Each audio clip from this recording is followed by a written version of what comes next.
Hi friends, ఇవాళ మనము nails అంటే గోర్ల గురించి తెలుసుకుందాము ఫ్రెండ్స్.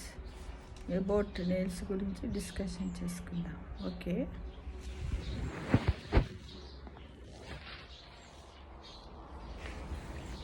చూడండి, గోర్లను చూస్తే మనకు నిర్జీవంగా అనిపిస్తాయి, కానీ అవి రోజుకి 0.1 మిల్లీమీటర్ల పొడవు పెరుగుతాయి. అంటే నెలకి దాదాపు 4 మిల్లీమీటర్ల పొడవు పెరుగుతాయన్నమాట. గోళ్ళను కొరికే అలవాట్లు పిల్లల్లోనే కాదు పెద్దల్లోనూ చాలామందిలోనూ మనం చూస్తూ ఉంటాం. ఈ గోళ్ళను కొరకడాన్ని అనికోఫేగియాగా పిలుస్తారు. ఏమంటారు? అనికోఫేగియా. గోళ్ళు కేశాలు రెండు భిన్నమైనవిగా అనిపిస్తుంది. కేశము అంటే ఏంటి? వెంట్రుకలు, తల వెంట్రుకలు. కానీ ఈ రెండు కూడా కెరాటిన్ అనే పదార్థంతో ఏర్పడినవి.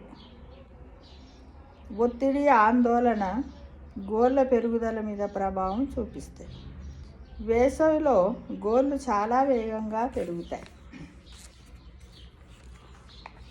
అయితే ఈ విధంగా గోళ్ళు ఇలా ఉంటాయన్నమాట. అయితే మనం ఏంటంటే ఈ గోళ్ళు కూడా సైకాలజీ పరంగా ఏ విధంగా ఎన్ని రకాలుగా ఉంటాయనే విషయాన్ని తెలుసుకుందాం ఫ్రెండ్స్. నెయిల్స్ సైకాలజీ తెలుసుకున్నారు. గోళ్ళ ఆకారాన్ని బట్టి వారి వ్యక్తిత్వం ఏమిటో మనమట తెలుసుకోవచ్చునట. ఆశ్చర్యంగా ఉన్నప్పటికీ ఇది నిజం. అది ఎలాగో మనం చూద్దామా ఫ్రెండ్స్. పొడవాటి గోళ్ళు ఉన్నటువంటి వాళ్ళ యొక్క మనస్తత్వము, ఈ రకము గోళ్ళు ఉన్నవారు చాలా క్రియేటివ్గా ఉంటారు. కల్పనా శక్తి ఎక్కువ. ఏ పనైనా క్షుణ్ణంగా పరిశీలించే మొదలు పెడతారు. అలాగే బాధ్యతగా కూడా ఉంటారట. ప్రశాంతత వీరి స్వతంత్రంగా వ్యవహరిస్తారు. పొడవాటి గోళ్ళు ఉంటాయి కదా, అంటే మనం ఎవరైనా మన పక్కన కూర్చున్నప్పుడు వాళ్ళ యొక్క వ్యక్తిత్వాన్ని మనం అంచనా వేయచ్చు ఫ్రెండ్స్. ఎలా అంటే గోర్లను బట్టి. ఇక రెండవది ఏంది? గోళ్ళు వెడల్పుగా ఉంటాయి కొద్దిమందికి. వీళ్ళు ఓపెన్ మైండెడ్గా ఉంటారట. ఏదైనా సరే ముఖం మీదనే చెప్పేస్తారట. దానివల్ల అప్పుడప్పుడు ఇతరులతో ఘర్షణ పడుతూ ఉంటారట ఫ్రెండ్స్. వీళ్ళలో భావ వ్యక్తీకరణ ఎక్కువగా ఉంటుందట. వాళ్ళ చేతలు, మాటలు సమాజంపై ప్రభావం చూపుతాయని గట్టిగా నమ్ముతారట వీళ్ళు. ఎవరు? వెడల్పు లాంటి గోర్లు ఉన్నవాళ్ళు. ఇక గుండ్రవుగా లేదా అండాకారంలో కూడా గోర్లు ఉంటాయి కొద్దిమంది. అవి బి పాజిటివ్ తరహా వ్యక్తులట. వాళ్ళు ఎలా అంటే సంతోషంగా ఉంటారట, ఏదైనా తొందరగా నేర్చుకుంటారట, అందరితో కలిసిపోతారట. వీళ్ళు చెప్పే మాటలు వినడానికి చాలామంది యాంగ్జైటీగా, ఉత్సాహంగా విందామని చూస్తారట ఫ్రెండ్స్. ఎవరు? గుండ్రంగా అండాకారం. ఈ గుండ్రంగా అండాకారము గోళ్ళు మట్టుకు నాకు ఉన్నాయి ఫ్రెండ్స్. గుండ్రంగా ఉన్నాయి, అండాకారంలో ఉన్నాయి. ఇక చతురస్రాకారం గోళ్ళు. వీళ్ళది దృఢ మనస్తత్వం ఉంటుందంట. ధైర్యవంతులు, కాస్త సీరియస్గా కనిపిస్తారట. ఏ పనిని చేపట్టినా కూడా అది పూర్తి అయ్యే వరకు నిద్రపోరట. అన్యాయం జరుగుతుంటే సహించలేరు. కొంచెం అసూయ, పిసినారితనం కూడా ఉంటుందంట. ఎవరికి?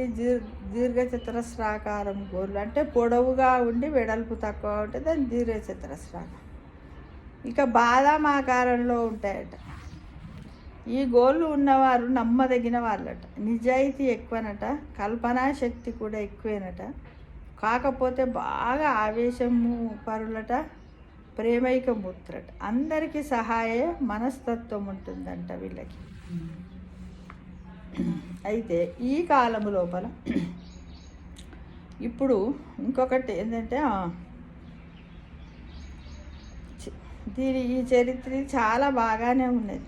అయితే ఇప్పుడు ఏంటంటే చాలామంది గోర్లు ఉన్నా లేవు, అసలు ఎవరి ఒరిజినల్ గోర్లు, ఎవరు ఆర్టిఫిషియల్ గోర్లు అనేది కూడా మనము ఇప్పుడు తెలుసుకోలేకపోతున్నాం ఫ్రెండ్స్. ఎందుకంటే ఈ రోజుల్లో చాలామంది ఆర్టిఫిషియల్ నెయిల్స్ పెట్టుకొని దానికి పెయింట్ వేసుకొస్తే దాన్ని ఏం గుర్తుపట్టలేం ఫ్రెండ్స్ మనం. అయితే ఫ్యాషన్ల పేరుతో ఎక్కువగా వాడే కృత్రిమ గోళ్ళని ఏమంటే అక్రిలిక్గా పిలుస్తారట. వీటిని కేవలం అలంకరణ కోసమే వాడతారు. సహజమైన గోటి రంగు లేదా కృత్రిమ రంగులతో కూడా ఉంటాయట. అక్రిలిక్ గోర్లు 3 వారాల పాటు చెక్కు చెదరవట. వీటిని fake nails, fashion nails, nail extensions అని రకరకాల పేర్లతో ఈ నెయిల్స్ని పిలుస్తారట. ఇక తొలి మానిక్యూర్. ఎప్పుడైతే మ్యానిక్యూర్, పెడిక్యూర్లు సాధారణమయ్యాయి, కానీ ప్రపంచంలో తొలిసారి బాబిలోన్ ప్రజలు మ్యానిక్యూర్ చేయించుకున్నట్టుగా చరిత్ర చెబుతుంది. ఇది ఇంచుమించు క్రీస్తు పూర్వం 3000 సంవత్సరాల నాటి విషయం. ఇక నెయిల్ పాలిష్. చైనీయులు క్రీస్తు పూర్వం 3000 ఏళ్ళ నాడే నెయిల్ పాలిష్ని వినియోగించారు. వాళ్ళు పెట్టుకున్నారట. ఎలా అంటే గుడ్డు తెల్ల సొన, పూల రేకులు, మైనము, జెలటిన్ల మిశ్రమంగా గోళ్ళ రంగును వాళ్ళే తయారు చేసుకొని పెట్టుకునేవారట. ఎవరు? చైనా వారు. ఇంత ముందుంటారు కదా అన్నిట్లలో వాళ్ళే. మనకి స్వాతంత్ర్యం రాకమునిపే రెవలాన్ కంపెనీ 1932లో ఆధునిక నెయిల్ పాలిష్ను రూపొందించిందంట. ఇక నకిలీ గోళ్ళు. ఈ నకిలీ గోళ్ళు ఎవరు తయారు చేశారు అంటే, ఇప్పుడు నకిలీ గోళ్ళ ఫ్యాషన్ చాలా ట్రెండ్ నడుస్తుంది.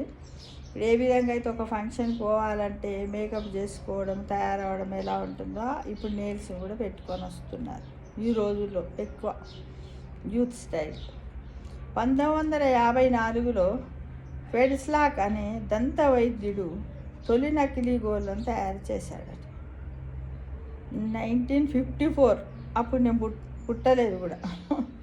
దీనికోసము దంతాలను అక్రిలిక్ని వినియోగించాడట. ఈ దంతాలను చేయడానికి ఒక పదార్థం ఏమో అక్రిలిక్ని వినియోగించాడట. అందుకోసమే ఇప్పుడు ఈ ఫ్యాషన్ వాడుతున్న ఈ ఆర్టిఫిషియల్ గోళ్ళని ఏమని పిలుస్తున్నారు? యాక్రిలిక్గా పిలుస్తున్నారు ఫ్రెండ్స్. ఇది మనం ఈరోజు తెలుసుకున్నటువంటి నెయిల్స్ గురించి కదా. ఎంత వింతగా ఉన్నది, ఎన్ని మనకు తెలియని చాలా ఉన్నాయి ఫ్రెండ్స్.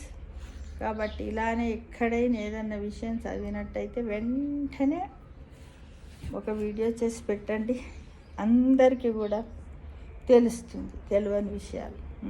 ఓకేనా ఫ్రెండ్స్? Thank you.